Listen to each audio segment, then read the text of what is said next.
ফাতেমা ডাক দিয়ে বলছেন, আব্বা জান বেয়াদবি মাফ করবেন। ও বাবা, আমি যে দাঁড়াবো এই পরিমাণ শক্তি আমার শরীরে নাই। আমি যে দাঁড়াবো এই পরিমাণ শক্তি আমার শরীরে নাই। 2 নাম্বার বিষয়, আমি যে দরজা খুলে দিব বাবা, আমার পরনে এমন কোনো পোশাক নাই। আপনি আমার বিয়ের সময় একটা মাত্র কাপড় আপনি আমাকে দিয়েছিলেন বাবা। ঘরের ভিতরে খাবার না থাকবার কারণে আমার 2টা কলিজার টুকরা সন্তান হাসান আর হুসাইনের মুখের দিকে তাকাতে পারি না। খাবার না পেয়ে অজ্ঞান হয়ে পড়ে আছে। জ্ঞান আসলে নানা নানা বলে চিৎকার করে ডাক দে, আর ডেকে বলে, মা তুমিও খাবার দিতে পারো না, বাবা খাবার দিতে পারে না, আমাদের 2 বাইরে আমাদের নানা জানের কাছে নিয়ে যাও, আমাদের খাবারের দরকার নাই। আমরা যদি আমাদের নানা জানের চেহারার দিকে তাকাইয়া থাকি মা, আমাদের 1000 বৎসরের পেটের ক্ষুধা নিবারণ হয়ে যায়। ও বাবা, এই হাসান আর হুসাইন শুয়ে আছে, জ্ঞান ফিরলে নানা নানা বলে ডাক দে। আমি কিছুই বলতে পারি না। দরজা খুলে দিব, কোনো কাপড় নাই এতটুকুন যে আপনার সামনে আমি দাঁড়াবো। আপনি যে কাপড় দিয়েছিলেন আলীর হাতে দিয়েছি, আলী নিয়ে গেছে বাজারে বিক্রি করতে। নবীজি নিজের কাঁধের উপরের সবুজ চাদর মুবারক ঘরের ভিতরে দিলেন, বললেন মারে চাদর দিয়ে শরীরটা ঢেকে, দূর দিয়ে শরীরটা ঢেকে দরজা খুলে দিলেন। বুঝাতে চাই আজকে তোমার আর আমার পরিবারের কি কন্ডিশন। কাপড়ে হোয়াইট আলমারি শোকেসে জায়গা নাই, আর বিশ্বনবীর মেয়ে ফাতেমার পরনের কাপড় নাই। তোমার আমার খাবার রাস্তায় পড়ে থাকে, নষ্ট করে ডাস্টবিনে ফেলে দেই, আর কলিজার টুকরা হাসান আর হুসাইন খাবার পায় না। ও ভাই, বিশ্ব নবীর জন্য দরজা খুলে দেওয়া হলো। নবীজি ফাতেমার চেহারার দিকে তাকাইয়া নিজেকে বরদাস্ত করতে পারলেন না। বাচ্চাদের মতো হাউমাউ করে কান্না শুরু করে দিয়ে বললেন, আল্লাহ আমার মেয়ের এই অবস্থা, চেহারার দিকে তাকানো যায় না, খাবার নাই। নবীজি কোনো কথা বাড়ালেন না, ঘর থেকে সোজা রাস্তায় বের হয়ে গেলেন। শোনো, আজকে কেন আপনি আর আমি যারা ইমামতি করেন শুধু ইমামতি নিয়ে ব্যস্ত, যারা জুমা পড়ান কেন শুধু জুমা নিয়ে ব্যস্ত, যারা মাদ্রাসায় পড়ান শুধু মাদ্রাসা নিয়ে কেন ব্যস্ত? আমার নবীকে আমার আল্লাহ বলছেন, ফাইদা ফারাগতা ফানসাব।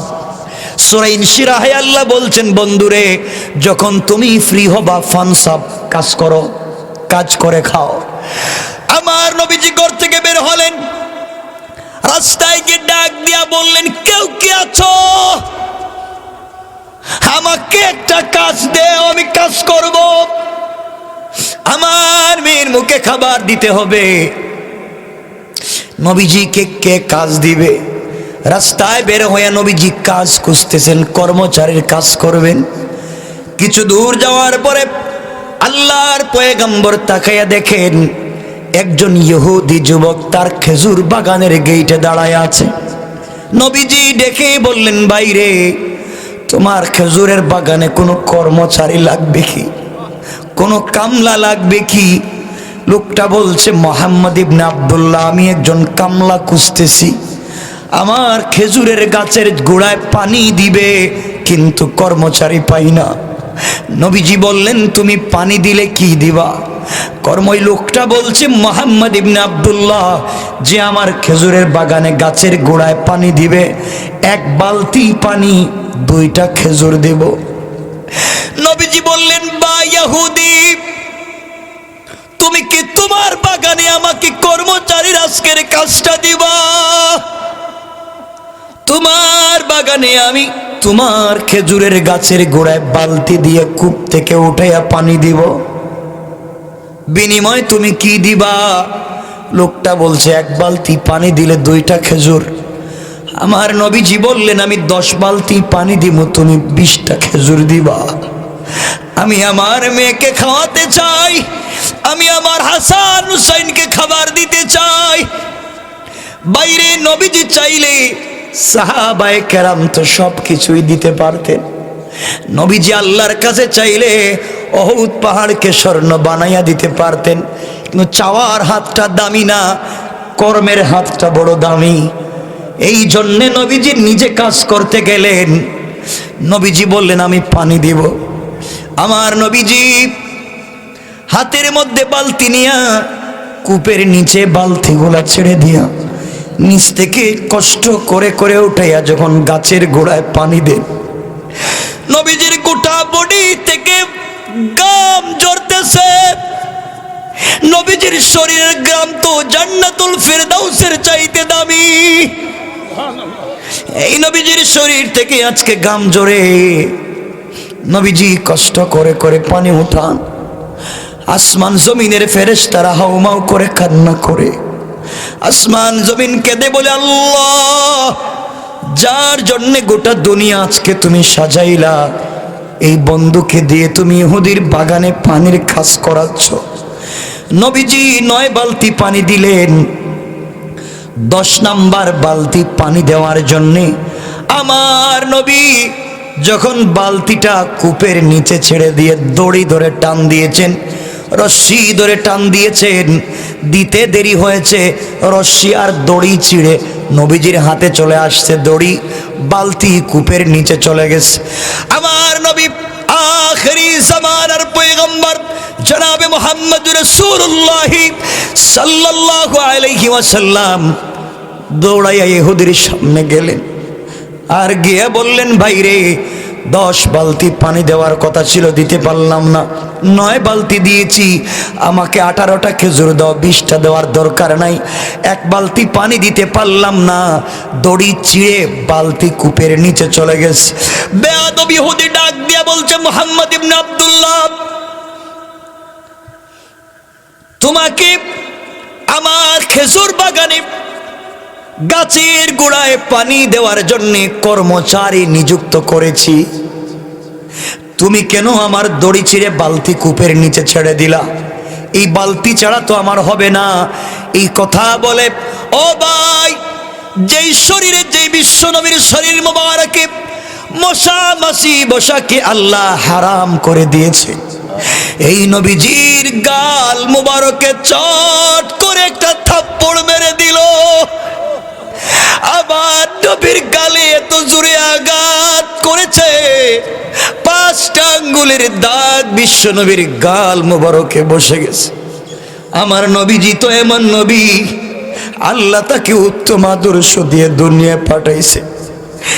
নবীজি আঘাত খাওয়ার পরে মুস্কি হেসে চোখের পানিকে আটকাইয়া গালে হাত দিলেন না, ইহুদিকে কিছু বললেন না। ইহুদির হাত ধরে চুম্বন করে বুকের সঙ্গে লাগাইয়া হাতটাকে মালিশ করে বললেন, ভাই, তুমি যেই হাত দিয়ে আমাকে আঘাত করছো, সেই হাতে কি তুমি ব্যথা পাইছো?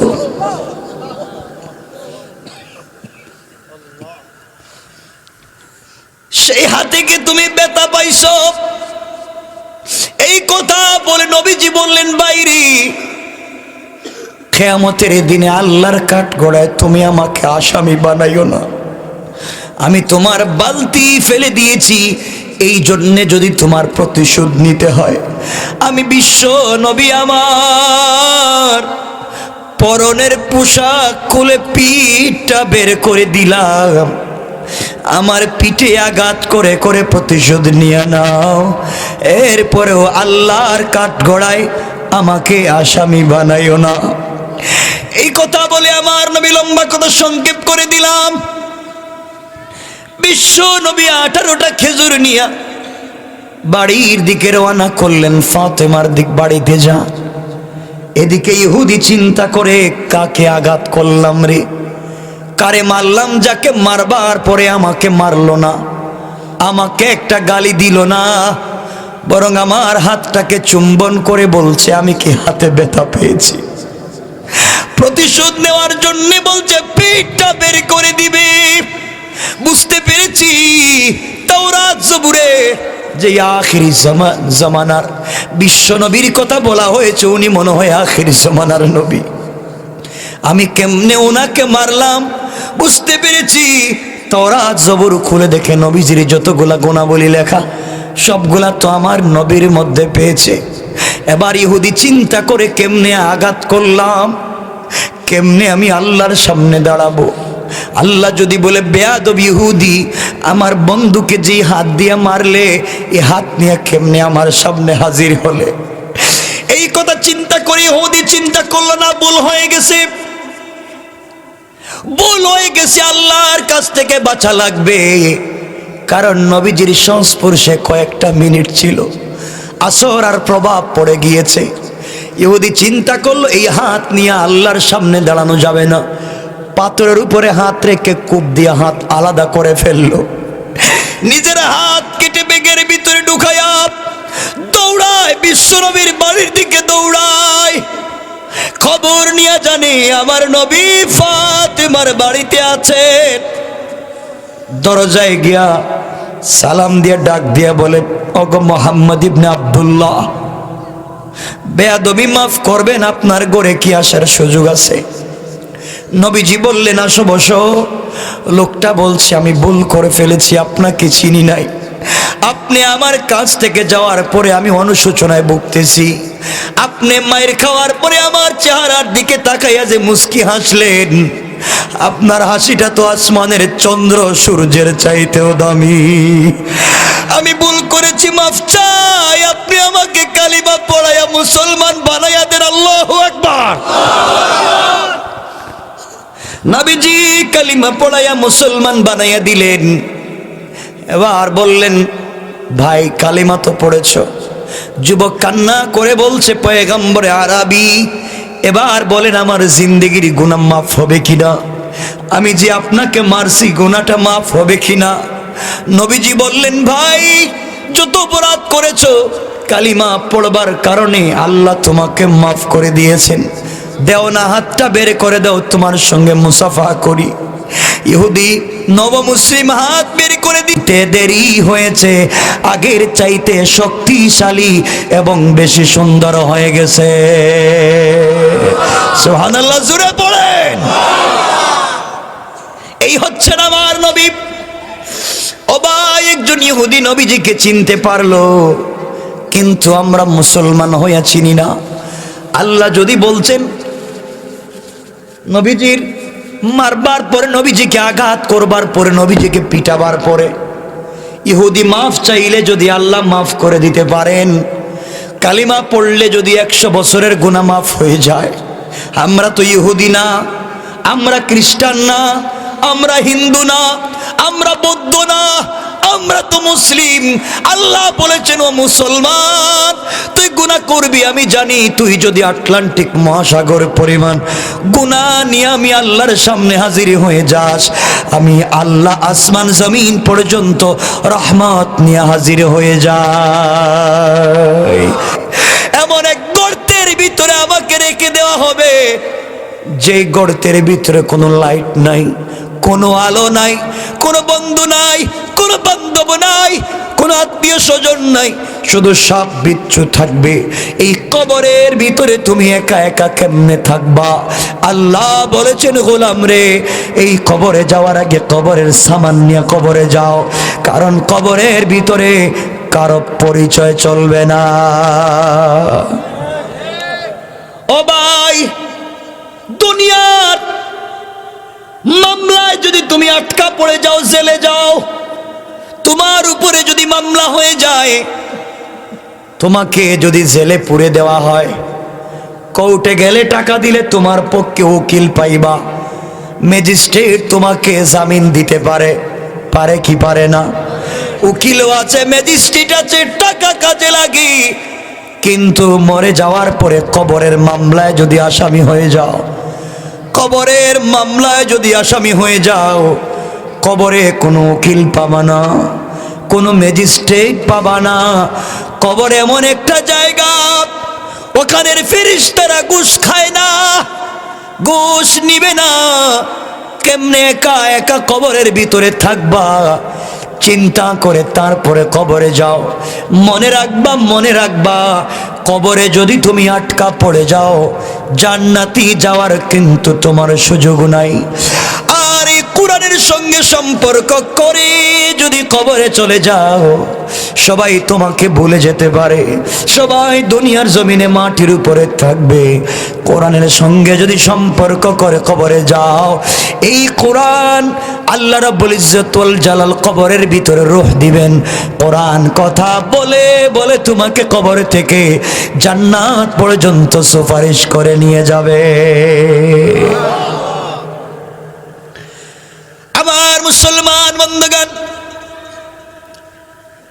মনে রাখবেন, হয়তো তোমাদের এলাকার আমাদের এলাকার কোনো মানুষ মারা যায়,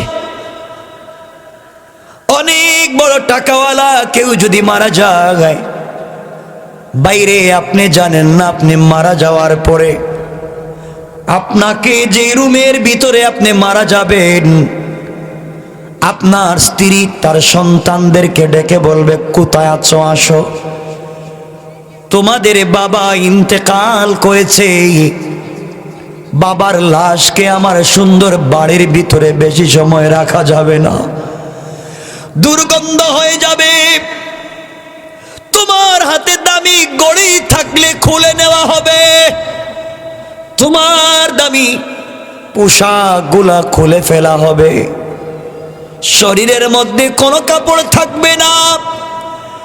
মসজিদের ইমামকে খবর দেওয়া হবে, বড়ই পাতা দিয়ে গরম পানি তৈরি করা হবে, বাইরে তোমাকে আস্তে আস্তে করে ঘর থেকে নামানো হবে। যে স্ত্রী তোমার পাশে শুয়ে থাকতো, সারা রাত্র বৈশা বৈশা তোমার খিদমত করত, তোমার ভিতর থেকে রূহটা চলে গেলে তোমার কাছে বসতে আর চায় না, তোমাকে সঙ্গ দিতে চায় না, তোমার কাছে শুইতে চায় না। তুমি আমেরিকা গেলে স্ত্রী বলে আমাকে নিয়ে যাইবা, তুমি কানাডা গেলে স্ত্রী বলে আমাদেরকে দেশে রাখতে পারবা না, তুমি যেখানে যাও ওখানে আমাদেরকে নিয়ে যাও, বলে কি বলে না?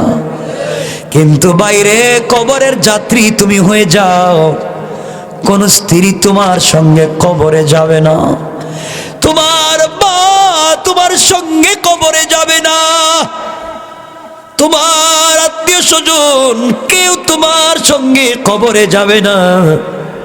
ইন্তেকাল করবার পরে বড়ই পাতা দিয়া গরম জল তৈরি করে তোমাকে আমাকে যখন জিন্দেগির শেষ গোসল করানো হবে, বাইরে মরার আগে অজু করে ভালো করে পবিত্র হয়ে যাও। একটা কথা মনে রাখবা, একটা কথা 1 মিনিটে বলে দেই। ও ভাই, মরার পরে সবাইকে কিন্তু অজু করানো হয়, হয় কি হয় না? সবাইকে অজু করানো হয়, কিন্তু কেন তুমি হায়াত থাকতে অজু করো না? ও ভাই মনে রাখবা, কেউ যদি 100 বার জিনা করে, 1 লক্ষ বার জিনা করে, আল্লাহ বলছেন ও কত বড় অপরাধী, 1 লক্ষ বার হয়তো জিনা করেছে, তার চাইতে সে বড় অপরাধী যে সময় মতো সালাত আদায় করে না। এই জন্য আগে সালাত আদায় করো। ও ভাই, মওত চলে আসবার পরে গোসল করাইয়া সাদা কাপড় পরিধান করাইয়া আমাদের একে যখন খাটিয়ায় রেখে দেওয়া হবে, কেউ আর দেখবে না, আপনার স্ত্রীও আপনাকে দেখবে না, মানুষ আসবে তো মুখটা দেখানো হবে। বাইরে এমন করতে করতে জানাজা হয়ে গেল, সন্তানগুলা কাঁদে নিয়েছে, বাবার লাশ নিয়ে কবরে যাবে। আপনার ছেলে কানাডা থাকে, আপনার ছেলে আমেরিকা, ব্রিটেন, ফ্রান্স, ইতালি থাকে, পর্তুগাল থাকে, মিডল ইস্টে থাকে। বাবা ইন্তেকাল করেছেন, মা ইন্তেকাল করেছেন, খবর পেয়েছে, দৌড়াইয়া দৌড়াইয়া ইমার্জেন্সি টিকিট করে ফ্লাইট কেটে বাংলাদেশে আসছে। এসে দেখছে বাবার জানাজার নামাজ আদায় হয়ে গেছে, মুখটাকে জনমের মতো আটকায়া দেওয়া হয়েছে। সন্তান এসে কান্না করে ডাক দিয়া বলছে, বাবা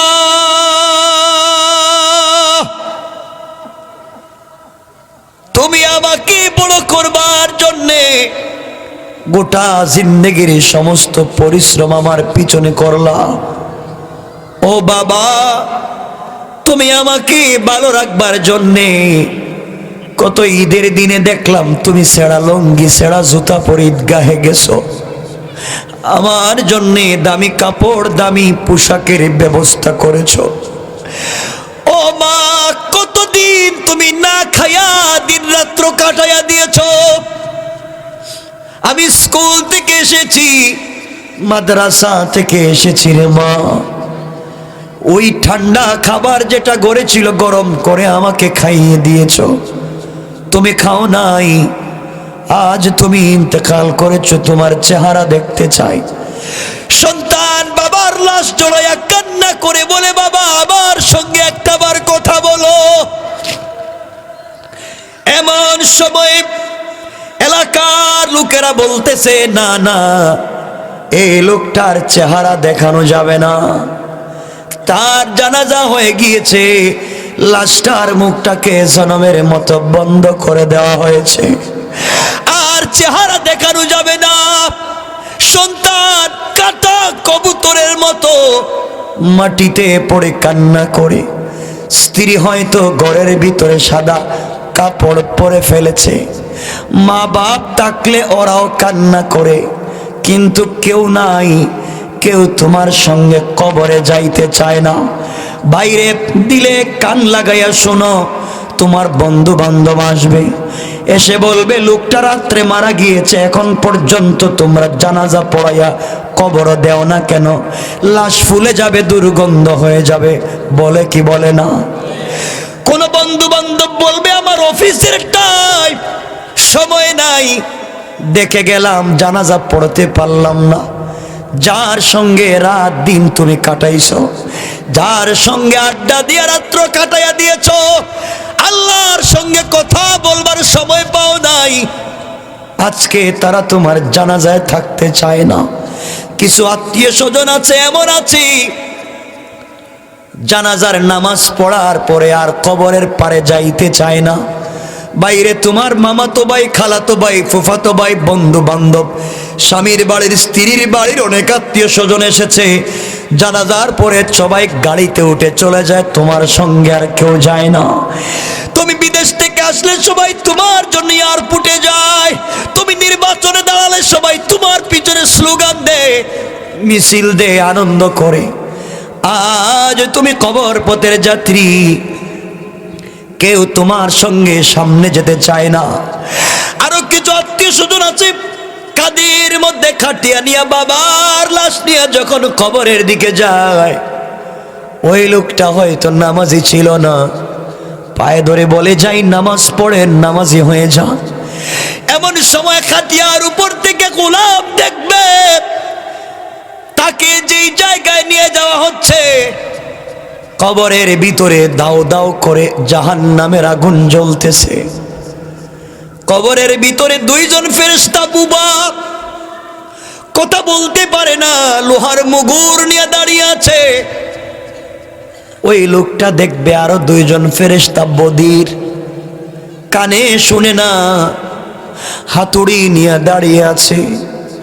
এই লোকটা দেখবে আরো দুইজন ফেরেশতা দাঁড়িয়ে আছে, যারা চোখে দেখে না, দাঁড়িয়ে আছে, কিড়া গুলা কিলবিল করতেছে। 70টা সাপ হা করে তাকাইয়া আছে। হঠাৎ করে তাকাইয়া দেখবে আরো দুইজন ফেরেশতা হাতের মধ্যে দাঁড়ালো কেচি নিয়ে দাঁড়াই আছে। এই লোকটা খাটিয়ার উপর থেকে বলবে, বাবারে তোমাদের পায়ে ধরি, ও বাবা তোমাদের পায়ে ধরি, তোমরা আমাকে ওই পথের দিকে নিয়ে যাইও না, তোমরা আমাকে ওই দিকে নিয়ে যাইও না, তোমাদের জন্য গোটা জিন্দেগি কাটাইয়া দিলাম, গাড়ি করলাম, বাড়ি করলাম, গোটা জিন্দেগি ব্যাংক ব্যালেন্স করলাম, সব তোমাদের জন্য রেখে আনন্দ দিলাম। আজ আমাকে কোন বাড়ির দিকে নিয়ে যাও? যাইও না, যাইও না, বাড়ির দিকে নিয়ে যাইও না, গর্তের দিকে নিয়ে যাইও না। ও বেচারার কথা, তোমার আমার কথা কেউ শুনবে না। আল্লাহ বলেছেন ইয়াসআলুনাকা আনির রূহ কুলির রূহু মিন আমরি রাব্বি। আল্লাহ যে রূহ দিয়েছেন তা যদি বের হয়ে যায়, ওটা তো আল্লাহর হুকুম, কেউ তোমাকে চিনবে না, কেউ তোমাকে ভালোবাসবে না। ও ভাই, সন্তানেরা, ভাইয়েরা কাদের মধ্যে খাটিয়া নিয়ে কবরের পারে চলে যায়। আল্লাহর গোলাম বলবে পায়ে ধরি, তোমরা আমাকে কবরে রাখো না। কিন্তু কেউ কি কথা শুনবে নাকি? কথা বলেন, কার জন্য কি করে যাও? ও ভাই, দুনিয়ায় কার জন্য কি করলা? কবরে নেওয়ার পরে খাটিয়া খুলে দেওয়া হবে, লাফ দিয়ে দুইজন কবরের ভিতরে ঢুকে যাবে আর বলবে মিনহা খালাকনাকুম ওয়া ফিহা নুঈদুকুম ওয়া মিনহা নুখরিজুকুম তারাতান উখরা। তোমাকে মাটি থেকে তৈরি করা হয়েছে, মাটিতে আবার ফিরিয়ে নেওয়া হচ্ছে। এই মাটি থেকে তোমাকে আবার তৈরি করা হবে, আবার তোলা হবে।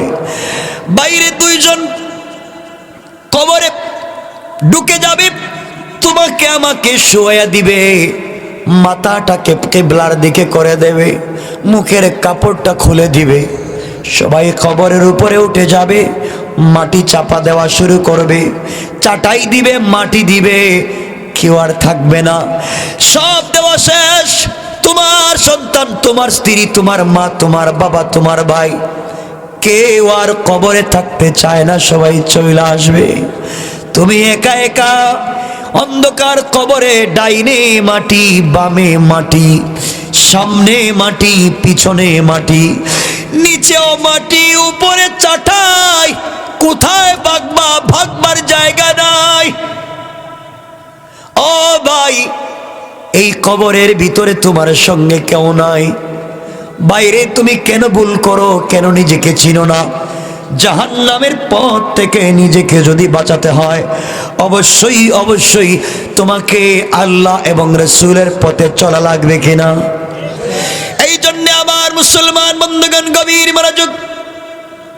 আল্লাহ রাব্বুল ইজ্জতুল জালাল বলেছেন, গোলাম, জাহান্নামের আগুন থেকে নিজেকে বাঁচাও, কবরের ভিতরে সাপ বিচ্ছুর আঘাত থেকে নিজেকে বাঁচাও। ওখানে কারো পরিচয় চলবে না, ওখানে কোনো কথা চলবে না। আমার মুসলমান বন্ধুগণ, এই কবরের মহাবিপদ থেকে যদি নিজেকে বাঁচাতে হয়, কবরের আযাব থেকে যদি নিজেকে বাঁচাতে হয়, জাহান্নামের আগুন থেকে যদি নিজেকে বাঁচাতে হয়, দুনিয়ার জমিনে কারো পথে চলে লাভ নাই, দুনিয়ার জমিনে কারো মতে চলে লাভ নাই। জাহান্নাম থেকে বাঁচতে হলে দয়ার নবী, মায়ার নবীর পথ ছাড়া কোনো রাস্তা নাই। আপনি মনে করবেন, কষ্ট পাচ্ছেন আপনারা? আমি বেশি লম্বা করবো না, আপনাদের কষ্ট হচ্ছে মনে হয়। আপনারা বসে আছেন এই জন্য কথা বলতেছি, একজন উঠলে আলোচনা রাইখা দিব, একজন উঠবেন তো আলোচনা শেষ।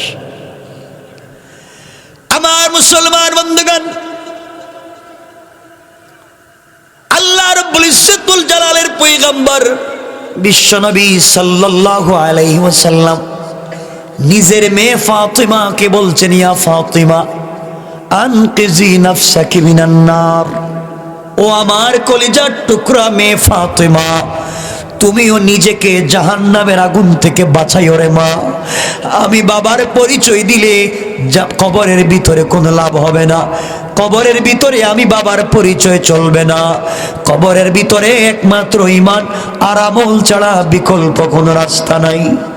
এই জন্য কবরে কারো পরিচয় চলবে না, পরিচয় চলবে একমাত্র কার? আর জোরে বলেন কার? আল্লাহর পরিচয় ছাড়া কবরের ভিতরে কোনো জায়গা নাই। সংক্ষেপ করে বলি, দেখেন তো কবর কি জবাব দেয়। কিতাবের নাম মনে রাখবেন, তারিখে ইবনে জারির তাবারি। ওই কিতাব থেকে সংক্ষেপে আপনাদেরকে শোনায়া দে। আমার মুসলমান বন্ধুগণ, বিশ্বনবী সাল্লাল্লাহু আলাইহি ওয়াসাল্লামের ইন্তেকালের পরে, ওয়াফাতের পরে বেশি দিন দেরি হলো না, মাত্র কিছুদিন। আপনারা তো ঘটনা জানেন, এদিকে যাব না। হযরতে ফাতেমা রাদিয়াল্লাহু তাআলা আনহা ইন্তেকাল করলেন। পরিবার কেমন হবে? পরিবারকে জান্নাতি বানাতে হবে, দুনিয়ার জমিনে জাহান্নাম থেকে নিজেকে বাঁচাতে হবে। আমার নবী দ্বীনের জন্য কত কষ্ট করলেন, তুমি আর আমি কেন করি না? আমার মুসলমান বন্ধুগণ, একবার বিশ্ব নবী সাল্লাল্লাহু আলাইহি ওয়াসাল্লাম মসজিদের ভিতরে বসে আছেন। হযরতে আলী রাদিয়াল্লাহু তাআলা আনহু সকালবেলা হেঁটে যায়। নবীজি ডেকে বললেন, আলী রে, এত সকালবেলা ঘর থেকে বের হয়েছ, ব্যাপার কি? আলী ডেকে বললেন, ইয়া রাসূলুল্লাহি, ইয়া হাবিবাল্লাহ, আল্লাহর পয়গম্বর আজকে 4 দিন শেষ হয়ে 5ম দিন শুরু হয়ে গেছে। আমি আলীর ঘরে কোনো খাবার নাই, আমি ফাতেমার মুখে কোনো খাবার উঠাইয়া দিতে পারি না। আমার কলিজার টুকরা 2টা সন্তান হাসান আর হুসাইন খাবার না পেয়ে মাটির মধ্যে অজ্ঞান হয়ে গড়াগড়ি করে। পয়গম্বরে আরবি দেওয়ার মতো আমার কাছে কিছুই ছিল না। ঘর থেকে বের হয়েছি, দেখি তো কোনো কাজের সন্ধান পাই কিনা। নবীজি যখন তার মেয়ের করুণ কথাগুলা শুনলেন, যিনি সাইয়্যিদাতু নিসাই আহলিল জান্নাহ, জান্নাতি মহিলাদের সরদারিনী মা হযরতে ফাতেমা, আজ তার ঘরে খাবার নাই। বিশ্ব নবী ঘরের দরজায় পৌঁছে গেলেন, চোখের পানি মুছে ফেললেন, আর ডাক দিয়া বললেন, মা দরজা খুলে দাও, বাবা তোমাকে দেখতে চাই। ফাতেমা ডাক দিয়ে বলছেন, আব্বা জান, বেয়াদবি মাফ করবেন। ও বাবা, আমি যে দাঁড়াবো এই পরিমাণ শক্তি আমার শরীরে নাই, আমি যে দাঁড়াবো এই পরিমাণ শক্তি আমার শরীরে নাই। 2 নম্বর বিষয়, আমি যে দরজা খুলে দিব বাবা, আমার পরনে এমন কোনো পোশাক নাই। আপনি আমার বিয়ের সময় একটা মাত্র কাপড় আপনি আমাকে দিয়েছিলেন বাবা। ঘরের ভিতরে খাবার না থাকবার কারণে আমার 2টা কলিজার টুকরা সন্তান হাসান আর হুসাইনের মুখের দিকে তাকাতে পারি না। খাবার না পেয়ে অজ্ঞান হয়ে পড়ে আছে।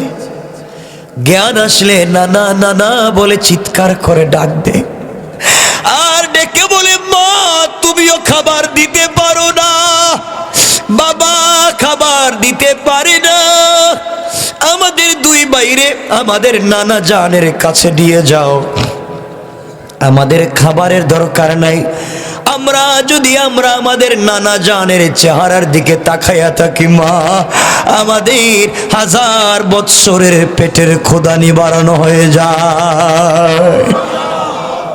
ও বাবা, এই হাসান আর হুসাইন শুয়ে আছে, জ্ঞান ফিরলে নানা নানা বলে ডাক দে। আমি কিছুই বলতে পারি না, দরজা খুলে দেব, কোনো কাপড় নাই এতটুকুন যে আপনার সামনে আমি দাঁড়াবো। আপনি যে কাপড় দিয়েছিলেন আলীর হাতে দিয়েছি, আলী নিয়ে গেছে বাজারে বিক্রি করতে। নবীজি নিজের কাঁধের উপরের সবুজ চাদর মুবারক ঘরের ভিতরে দিলেন, বললেন, মারে চাদর দিয়ে শরীরটা ডেকে, দূর দিয়ে শরীরটা ডেকে দরজা খুলে দিলেন। বোঝাতে চাই আজকে তোমার আর আমার পরিবারের কি কন্ডিশন। কাপড়ে হোয়াইট আলমারি শোকেসে জায়গা নাই, আর বিশ্বনবীর মেয়ে ফাতেমার পরনের কাপড় নাই। তোমার রাস্তায় পড়ে থাকে নষ্ট করে ডাস্টবিনে ফেলে দেই, আর কলিজার টুকরা হাসান আর হুসাইন খাবার পায় না। ও ভাই, বিশ্ব নবীর জন্য দরজা খুলে দেওয়া হলো। নবীজি ফাতেমার চেহারার দিকে তাকায়া নিজেকে বরদাস্ত করতে পারলেন না, বাচ্চাদের মতো হাউমাউ করে কান্না শুরু করে দিয়ে বললেন, আল্লাহ, আমার মেয়ের এই অবস্থা, চেহারার দিকে তাকানো যায় না, খাবার নাই। নবীজি কোনো কথা বাড়ালেন না, ঘর থেকে সোজা রাস্তায় বের হয়ে গেলেন। শোনো, আজকে কেন আপনি আর আমি যারা ইমামতি করেন শুধু ইমামতি নিয়ে ব্যস্ত, যারা জুমা পড়ান কেন শুধু জুমা নিয়ে ব্যস্ত, যারা মাদ্রাসায় পড়ান শুধু মাদ্রাসা নিয়ে কেন ব্যস্ত? আমার নবীকে আমার আল্লাহ বলছেন, ফাইদা ফারাগতা ফানসাব। সূরা ইনশিরাহে আল্লাহ বলছেন, বন্ধুরে, যখন তুমি ফ্রি হবা, ফানসাব, কাজ করো, কাজ করে খাও। আমার নবীজি ঘর থেকে বের হলেন, রাস্তায় গিয়ে ডাক দিয়া বললেন, কেউ কি আছো? আমাকে একটা কাজ দেও, আমি কাজ করব। আমার মেয়ের মুখে খাবার দিতে হবে। নবীজিকে কে কাজ দিবে? রাস্তায় বের হয়ে নবীজি কাজ খুঁজতেছেন, কর্মচারীর কাজ করবেন। কিছু দূর যাওয়ার পরে আল্লাহর পয়গম্বর তাকায়া দেখেন একজন ইহুদি যুবক তার খেজুর বাগানের গেইটে দাঁড়ায় আছে। নবীজি দেখে বললেন, বাইরে, তোমার খেজুরের বাগানে কোনো কর্মচারী লাগবে কি, কোনো কামলা লাগবে কি? লোকটা বলছে, মুহাম্মদ ইবনে আব্দুল্লাহ, আমি একজন কামলা খুঁজতেছি, আমার খেজুরের গাছের গোড়ায় পানি দিবে, কিন্তু কর্মচারী পাই না। নবীজি বললেন, তুমি পানি দিলে কি দিবা? কর্মই লোকটা বলছে, মুহাম্মদ ইবনে আব্দুল্লাহ, যে আমার খেজুরের বাগানে গাছের গোড়ায় পানি দিবে, এক বালতি পানি 2টা খেজুর দেব। নবীজি বললেন, বা ইহুদি, তুমি কি তোমার বাগানে আমাকে কর্মচারীর আজকের কাজটা দিবা? তোমার বাগানে আমি তোমার খেজুরের গাছের গোড়ায় বালতি দিয়ে কূপ থেকে উঠাইয়া পানি দিব, বিনিময় তুমি কি দিবা? লোকটা বলছে, এক বালতি পানি দিলে 2টা খেজুর। আমার নবীজি বললেন, আমি 10 বালতি পানি দিব, তুমি 20টা খেজুর দিবা। আমি আমার মেয়েকে খাওয়াতে চাই, আমি আমার হাসান হুসাইনকে খাবার দিতে চাই। বাইরে নবীজি চাইলে সাহাবায়ে কেরাম তো সব কিছুই দিতে পারতেন। নবীজি আল্লাহর কাছে চাইলে উহুদ পাহাড়কে স্বর্ণ বানাইয়া দিতে পারতেন, কিন্তু চাওয়ার হাতটা দামি না, কর্মের হাতটা বড় দামি। এই জন্যে নবীজি নিজে কাজ করতে গেলেন। নবীজি বললেন, আমি পানি দিব। আমার নবীজি হাতের মধ্যে বালতি নিয়া কূপের নিচে বালতিগুলা ছেড়ে দিয়া নিচ থেকে কষ্ট করে করে উঠাইয়া যখন গাছের গোড়ায় পানি দেন, নবীজির গোটা বডি থেকে গাম ঝরতেছে। নবীজির শরীরের গ্রাম তো জান্নাতুল ফেরদাউসের চাইতে দামি। এই নবীজির শরীর থেকে আজকে গাম ঝরে। নবীজি কষ্ট করে করে পানি উঠান। আসমান জমিনের ফেরেশতারা হাউমাউ করে কান্না করে। আসমান জমিন কেঁদে বলে, আল্লাহ, যার জন্যে গোটা দুনিয়া আজকে তুমি সাজাইলা, এই বন্ধুকে দিয়ে তুমি ইহুদির বাগানে পানির কাজ করাচ্ছ। নবীজি 9 বালতি পানি দিলেন। 10 নাম্বার বালতি পানি দেওয়ার জন্যে আমার নবী যখন বালতিটা কূপের নিচে ছেড়ে দিয়ে দড়ি ধরে টান দিয়েছেন, রশ্মি ধরে টান দিয়েছেন, দিতে দেরি হয়েছে, রশ্মি আর দড়ি ছিঁড়ে নবীজির হাতে চলে আসছে দড়ি, বালতি কূপের নিচে চলে গেছে। আমার নবী আখেরি জামানার পয়গম্বর জনাবে মুহাম্মদ রাসূলুল্লাহ সাল্লাল্লাহু আলাইহি ওয়াসাল্লাম দৌড়াইয়া ইহুদির সামনে গেলেন আর গিয়ে বললেন, ভাই রে, 10 বালতি পানি দেওয়ার কথা ছিল, দিতে পারলাম না, 9 বালতি দিয়েছি, আমাকে 18টা খেজুর দাও, 20টা দেওয়ার দরকার নাই, 1 বালতি পানি দিতে পারলাম না, দড়ি চিড়ে বালতি কূপের নিচে চলে গেছে। বেয়াদব ইহুদি ডাক দিয়া বলছে, মুহাম্মদ ইবনে আব্দুল্লাহ, তোমাকে আমার খেজুর বাগানে গাছের গোড়ায় পানি দেওয়ার জন্য কর্মচারী নিযুক্ত করেছি, তুমি কেন আমার দড়ি ছিঁড়ে বালতি কূপের নিচে ছেড়ে দিলা? এই বালতি ছাড়া তো আমার হবে না। এই কথা বলে, ও ভাই, যেই শরীরে, যেই বিশ্ব নবীর শরীর মোবারকে মশা মাছি বসাকে আল্লাহ হারাম করে দিয়েছে, এই নবীজির গাল মোবারকে চট করে একটা থাপ্পড় মেরে দিল। আবার নবীর গালে এত জোরে আঘাত করেছে, 5টা আঙ্গুলের দাগ বিশ্ব নবীর গাল মোবারকে বসে গেছে। আমার নবীজি তো এমন নবী, আল্লাহ তাকে উত্তম আদর্শ দিয়ে দুনিয়ায় পাঠাইছে। নবীজি আঘাত খাওয়ার পরে মুস্কি হেসে চোখের পানিকে আটকায়া গালে হাত দিলেন না, ইহুদিকে কিছু বললেন না, ইহুদির হাত ধরে চুম্বন করে বুকের সঙ্গে লাগাইয়া হাতটাকে মালিশ করে বললেন, ভাই, তুমি যেই হাত দিয়ে আমাকে আঘাত করছো, সেই হাতে কি তুমি ব্যথা পাইছো?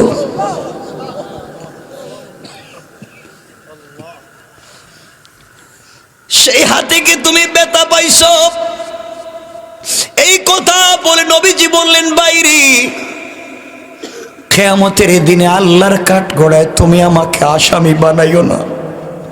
আমি তোমার বালতি ফেলে দিয়েছি, এই জন্যে যদি তোমার প্রতিশোধ নিতে হয়, আমি বিশ্ব নবী আমার পরনের পোশাক খুলে পিঠটা বের করে দিলাম, আমার পিঠে আঘাত করে করে প্রতিশোধ নিয়ে নাও, এরপরেও আল্লাহর কাঠগড়ায় আমাকে আসামি বানাইও না। এই কথা বলে আমার নবী লম্বা কথা সংক্ষেপ করে দিলাম। বিশ্ব নবী 18টা খেজুর নিয়ে বাড়ির দিকে রওনা করলেন, ফাতেমার দিক বাড়িতে যা। এদিকে ইহুদি চিন্তা করে, কাকে আঘাত করলাম রে, কারে মারলাম, যাকে মারবার পরে আমাকে মারলো না, আমাকে একটা গালি দিল না, বরং আমার হাতটাকে চুম্বন করে বলছে আমি কি হাতে ব্যথা পেয়েছি। প্রতিশোধ নেওয়ার জন্য বলছে পিঠটা বের করে দিবে। বুঝতে পেরেছি তাওরাত জবুরে যে আখিরি জামানার বিশ্ব নবীর কথা বলা হয়েছে, উনি মনে হয় আখিরি জামানার নবী। আমি কেমনে ওনাকে মারলাম বুঝতে পেরেছি। তাওরাত জবুর খুলে দেখে নবীজির যতগুলা গুণাবলী লেখা, সবগুলা তো আমার নবীর মধ্যে পেয়েছে। এবার ইহুদি চিন্তা করে, কেমনে আঘাত করলাম, কেমনে আমি আল্লাহর সামনে দাঁড়াবো। আল্লাহ যদি বলে, বেয়াদব ইহুদি, আমার বন্ধুকে যেই হাত দিয়ে মারলে, এই হাত নিয়ে কেমনে আমার সামনে হাজির হলে।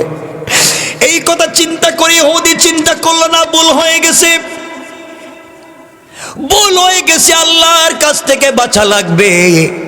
কারণ নবীজির সংস্পর্শে কয়েকটা মিনিট ছিল, আসর আর প্রভাব পড়ে গিয়েছে। ইহুদি চিন্তা করলো, এই হাত নিয়ে আল্লাহর সামনে দাঁড়ানো যাবে না। পাথরের উপরে হাত রেখে কূপ দিয়ে হাত আলাদা করে ফেললো। নিজের হাত কেটে ব্যাগের ভিতরে ঢুকায়া দৌড়ায় বিশ্বনবীর বাড়ির দিকে দৌড়ায়। খবর নিয়ে জানে আমার নবী ফাতেমার বাড়িতে আছেন। দরজায় গিয়া সালাম দিয়ে ডাক দিয়া বলে, ওগো মুহাম্মদ ইবনে আব্দুল্লাহ, বেয়াদবি মাফ করবেন, আপনার ঘরে কি আসার সুযোগ আছে? নবীজি বললেন, আসো বসো। লোকটা বলছে, আমি ভুল করে ফেলেছি, আপনাকে চিনি নাই। আপনি আমার কাছ থেকে যাওয়ার পরে আমি অনুশোচনায় ভুগতেছি। আপনি মায়ের খাওয়ার পরে আমার চেহারার দিকে তাকাইয়া যে মুস্কি হাসলেন, আপনার হাসিটা তো আসমানের চন্দ্র সূর্যের চাইতেও দামি। আমি ভুল করেছি, মাফ চাই। আপনি আমাকে কালিমা পড়াইয়া মুসলমান বানাইয়া দেন। আল্লাহু আকবার। নবীজি কালিমা পড়াইয়া মুসলমান বানাইয়া দিলেন। এবার বললেন, ভাই কালিমা তো পড়েছ। যুবক কান্না করে বলছে, পয়গম্বরে আরবি, এবার বলেন আমার জিন্দেগির গুনাহ মাফ হবে কিনা? আমি যে আপনাকে মারছি গুনাহটা মাফ হবে কিনা? নবীজি বললেন, ভাই যত অপরাধ করেছো কালিমা পড়বার কারণে আল্লাহ তোমাকে মাফ করে দিয়েছেন। দেও না, হাতটা বের করে দাও, তোমার সঙ্গে মুসাফা করি। ইহুদি নবমুসলিম হাত বের করে দিতে দেরি হয়েছে, আগের চাইতে শক্তিশালী এবং বেশি সুন্দর হয়ে গেছে। সুবহানাল্লাহ, জোরে পড়েন। এই হচ্ছেন আমার নবী। ও ভাই, একজন ইহুদি নবীজিকে চিনতে পারলো, কিন্তু আমরা মুসলমান হইয়া চিনি না। আল্লাহ যদি বলছেন নবীজির মারবার পরে, নবীজিকে আঘাত করবার পরে, নবীজিকে পিটাবার পরে ইহুদি মাফ চাইলে যদি আল্লাহ মাফ করে দিতে পারেন, কালিমা পড়লে যদি 100 বছরের গুনাহ মাফ হয়ে যায়, আমরা তো ইহুদি না, আমরা খ্রিস্টান না, আমরা হিন্দু না, আমরা বৌদ্ধ না, আমরা তো মুসলিম। আল্লাহ বলেছেন, ও মুসলমান, তুই গুনাহ করবি আমি জানি। তুই যদি আটলান্টিক মহাসাগর পরিমাণ গুনাহ নিয়ে আমি আল্লাহর সামনে হাজির হয়ে যাস, আমি আল্লাহ আসমান জমিন পর্যন্ত রহমত নিয়ে হাজির হয়ে যাই। সুবহানাল্লাহ, জোরে পড়েন।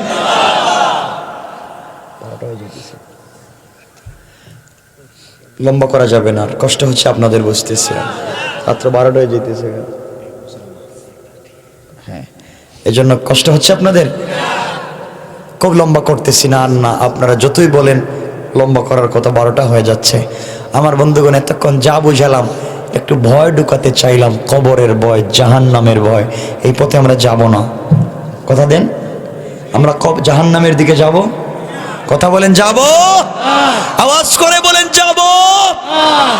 আমার মুসলমান বন্ধুগণ, এই কবর এমন এক জায়গা, ওই জায়গায় কেউ কাউকে চিনবে না।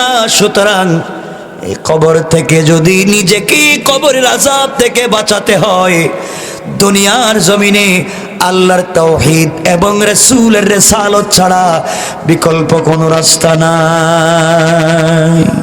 পারবো তো ইনশাআল্লাহ? সবাই কথা দেন ইনশাআল্লাহ। আমি কথা লম্বা করব না। আমি দুটা জিনিস আপনাদের কাছে চাইব, আমাকে দিবেন। বলেন, 1 নম্বর, হালাল খাবেন। বলেন, হালাল। কথা দেন আমাকে, হারাম খাবেন না। পারবেন তো জিন্দেগিতে? 1 নম্বর কি? হালাল খাবেন। মনে থাকবে তো কথাটা? যখনই কোনো হারাম জিনিস আসবে তখনই ফালায় দিবেন। 1 নম্বর, হারাম খাবেন না, হালাল খাবেন। 2 নম্বর, যখনই সুযোগ পাবেন, যখনই সুযোগ পাবেন, যখনই নামাজের সময় হবে, যেখানে থাকবেন নামাজ আদায় করবেন। সবাই কথা দেন। যুবক ভাইরা কথা দাও। সিনেমা হলে গিয়েছ, নামাজের সময় হয়ে গেছে, নামাজে দাঁড়ায় যাইবা। জিনা করে ফেলেছ, নামাজের সময় হয়ে গেছে, নামাজে দাঁড়ায় যাইবা। মদ খেয়ে ফেলেছ, মদের বোতল রাইখা দাও, নামাজের সময় হয়ে গেছে, নামাজে দাঁড়ায় যাও। পৃথিবীর যত গুনার কাজে যাও না কেন, যেখানে গিয়েছ নামাজের সময় হয়ে গেছে, নামাজকে ভুলে যাইও না। কেন বলছি? আল্লাহ বলছেন, ইন্না সালাতা তানহা আনিল ফাহশাই ওয়াল মুনকার। সালাত তোমাকে অশ্লীল, অন্যায়, অনাচার থেকে ফিরিয়ে আনবে। তুমি যখন সালাত আদায় করে দেবে, একদিন দেখবে সিনেমা হল ভাল লাগবে না, সুদ ভাল লাগবে না, জেনামে বিচার ভাল লাগবে না, নামাজে দাঁড়াইলেই ভাল লাগবে। কারণ নামাজে দাঁড়ালে একটা জিনিস হয়, বন্ধু আর বান্দায় কথা বলতে পারে। পারবো ইনশাআল্লাহ? আল্লাহ আমাদের সবাইকে কবুল করুক। সবাই পড়েন আমিন। সবাই বসে উঠবেন না। কি বলছিলেন যে? আচ্ছা, আগামী বছর প্রোগ্রাম হোক, আপনারা চাননি ভাই? সবাই বললেন না? সবাই বলেন না? আমি যে আয়াত পড়েছিলাম, একটা শব্দ শুধু, নাজির, ভয় প্রদর্শন করা। এই জায়গার থেকে আমি আলোচনা করেছি, আর কিছু বলি নেই। তো লম্বা করলাম না, এরপর অনেক লম্বা হয়ে গেছে। আপনাদের কাছে এখন বলবো, আগামীতে প্রোগ্রামটা হোক, চান না? আরো সুন্দর হোক, আরো বড় হোক, চান না? এই যে জায়গা হয় না, লোক রাস্তায় দাঁড়ায় থাকে, আমি বলবো আরো কোথাও বড় করে একটা স্টেজ করে প্রোগ্রাম করবেন, আরো পুরো এলাকায়। ভাই বসেন, যাইয়েন না, কথা শেষ করি নাই তো, বসো। পারবেন ইনশাল্লাহ? আগামী বছর পিন্ডাল হোক, সামিয়ানার নিচে বসে মানুষ দিনের কথা শুনুক। একজন ভাই যদি আমল করে, আর যে এই জিনিসটা দান করবে, আল্লাহ এর ওসিলায় তাকে জান্নাত দান করে দিবেন। একজন ভাই দাঁড়ায় বলেন আগামী বছরের পিন্ডাল আপনি দিবেন, পিন্ডালের